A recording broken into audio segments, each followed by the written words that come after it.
சூரத்துல் ஆராஃபினுடைய 7வது அத்தியாயத்தின் 31வது வசனம் இங்கே ஓதி காட்டப்பட்டு அதனுடைய பொருளும் செய்விக்கப்பட்டது. மேற்கண்ட வசனத்தின் 2 பகுதிகள். முதல் பகுதி, பள்ளிக்கு வருகின்ற போது ஒவ்வொரு தொழுகையாளியும்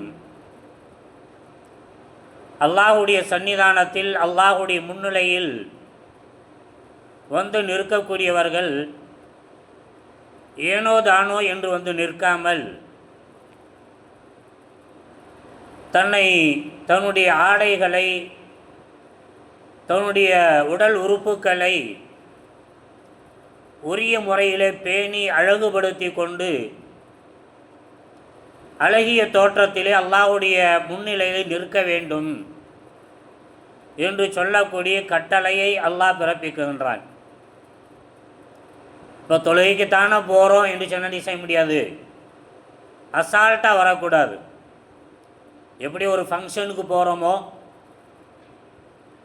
குறிப்பிட்ட நண்பர்களை சந்திக்க செல்கின்றோமோ, அல்லது அரசியல் பிரமுகர்களை, வசதி படைத்தவர்களை, உறவுகளை சந்திக்க செல்கின்ற போது எப்படி கெத்தா மரியாதையா ஆடை விஷயத்தில் கவனத்தை எடுத்துக்கொள்கிறோமோ,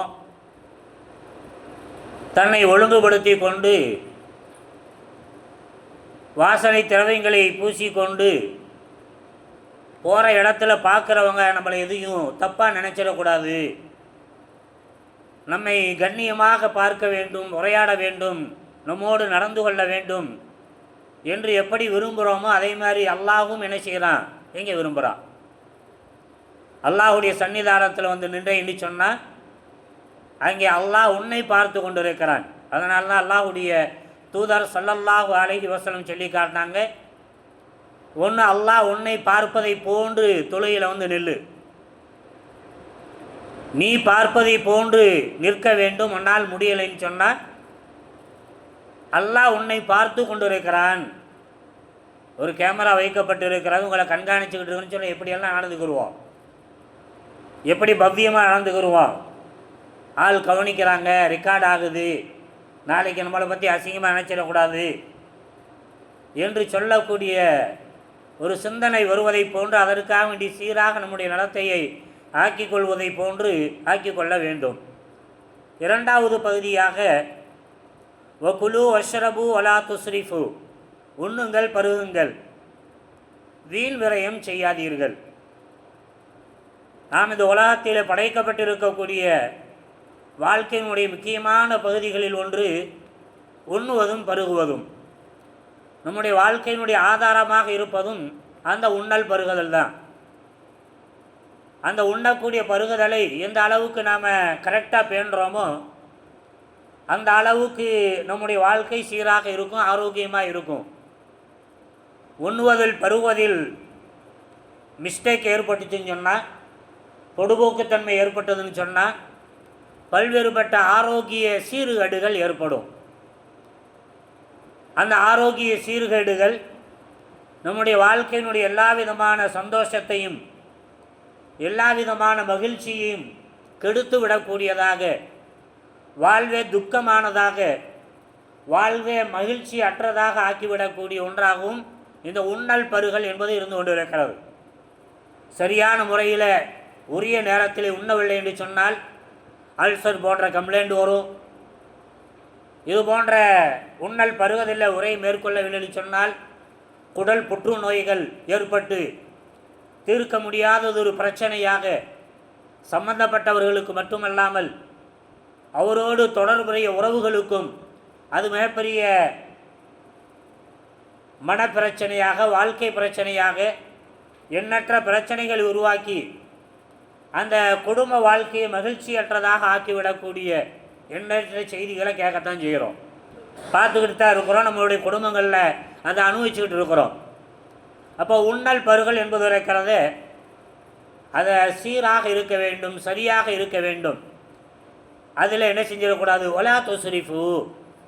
3வது விஷயம் என்னன்னு சொன்னால், அதில் நம்ம இஸ்ராஃப் என்று சொல்லக்கூடிய வீண் விரயத்தை மேற்கொள்ளக்கூடாது.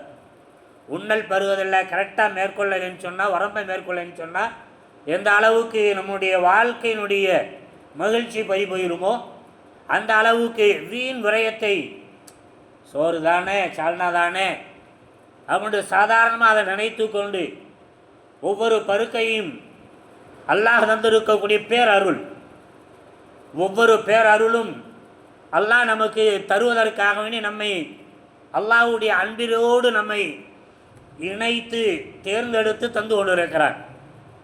அவனுடைய அன்பு மட்டும் இல்லைன்னு சொன்னால், தாய் ஒவ்வொன்றையும் பார்த்து பார்த்து, மனைவி ஒவ்வொன்றையும் பார்த்து பார்த்து சமைச்சு பரிமாறுறான்னு சொன்னால் பாசத்தோடு செய்கிறார். நம்ம மீது பாசமும் மரியாதையும் கண்ணியமும் இருக்கிறது.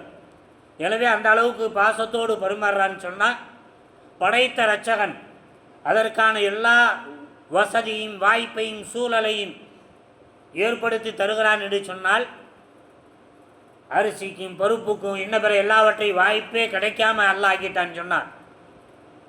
அல்லாஹ் நம்ம பார்க்குறோம் இன்றைக்கி கசா பகுதியில் சோத்துக்கு வழி இல்லாமல் குண்டான தூக்கிக்கின பிச்சைக்காரர்கள் இல்லை, வசதியாக வாழ்ந்தவர்கள். அல்லாஹ் சோதனையை தர்ற அதை நம்மளை பார்க்க வச்சிருக்கிறான். படங்களாக வீடியோக்களாக இன்றைக்கி நம்ம பார்க்குறோம். பார்த்துட்டு உச்சி கொட்டிட்டு போகிறதுக்கு இல்லை, இப்போ நம்முடைய உணவோடு அவருடைய உணவை என்ன செய்யணும், உரசி பார்க்கணும்.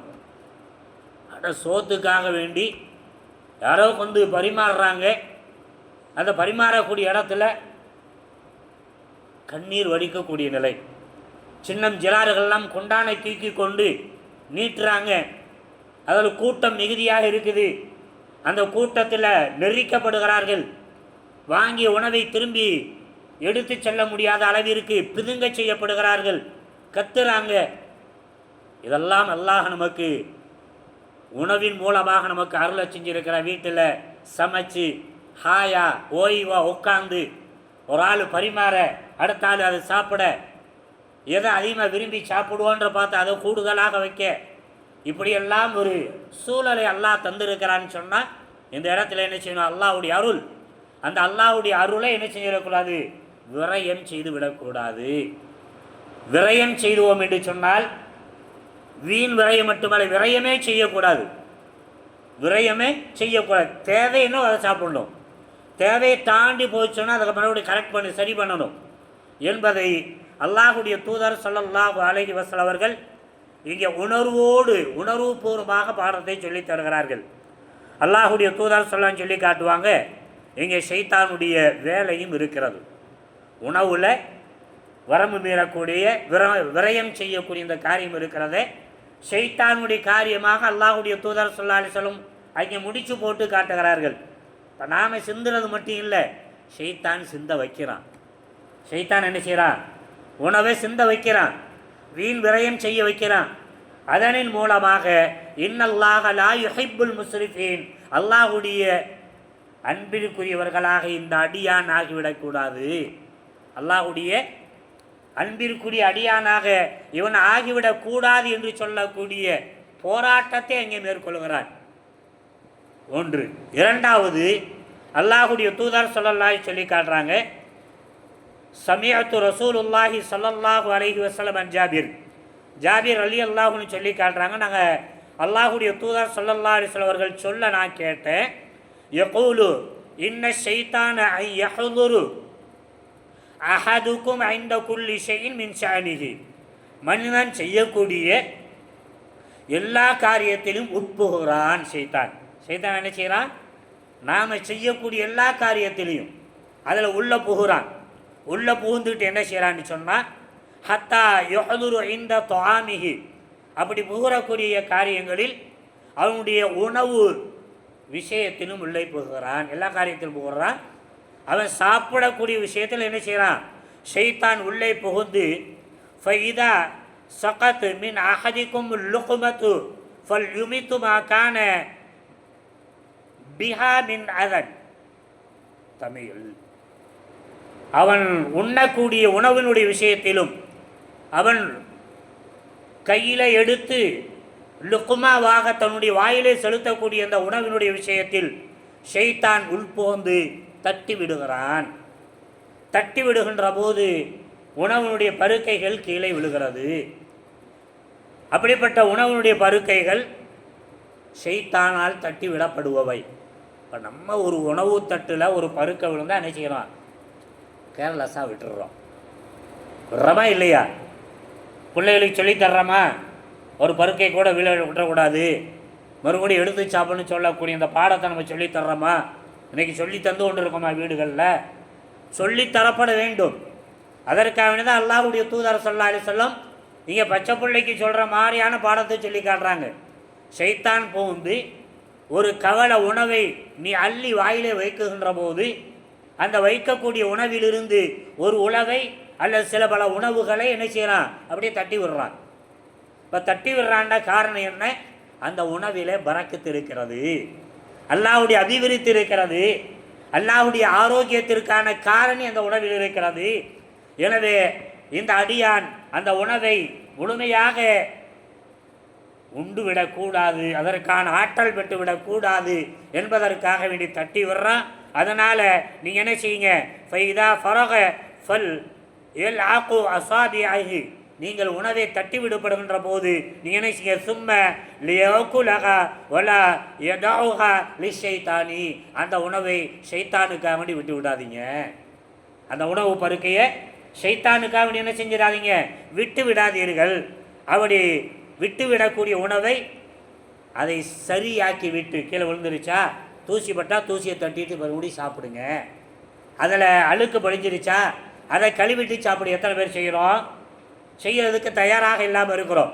அப்போ ஷைத்தான் இங்கே நம்முடைய உணவினுடைய விஷயத்திலும் இங்கே உட்புகுந்து தன்னுடைய அருளற்ற அல்லாஹ்வுடைய அருளற்ற காரியத்தின்பால் நம்மை மிகச் செய்யக்கூடிய காரியத்தில் ஈடுபட்டு கொண்டிருக்கிறான் என்பதை கவனத்தில் கொண்டு நாம் உணவுடைய விஷயத்தில் ஷைத்தானுக்கு எந்த பங்கை விட்டுவிடக்கூடாது என்று சொல்லக்கூடிய பாடத்தை பயில்வோமாக. கேட்ட செய்தியை கேட்டதன் அடிப்படையில் செயல்படக்கூடியவர்களாகவும் கேளாத மக்களுக்கு இதை எடுத்து சொல்லி சரிபடுத்தக்கூடிய நல்ல மக்களாக வல்லவன் அல்லாஹுக்கு சுப்ஹானஹு வ தஆலா உங்களையும் என்னையும் ஒட்டுமொத்த முஸ்லீம்களையும் அருளுக்குரியவர்களாக உணவிலும் இன்ன பிற விஷயத்திலும் ஆக்கியல் புரிந்தல்வானாக.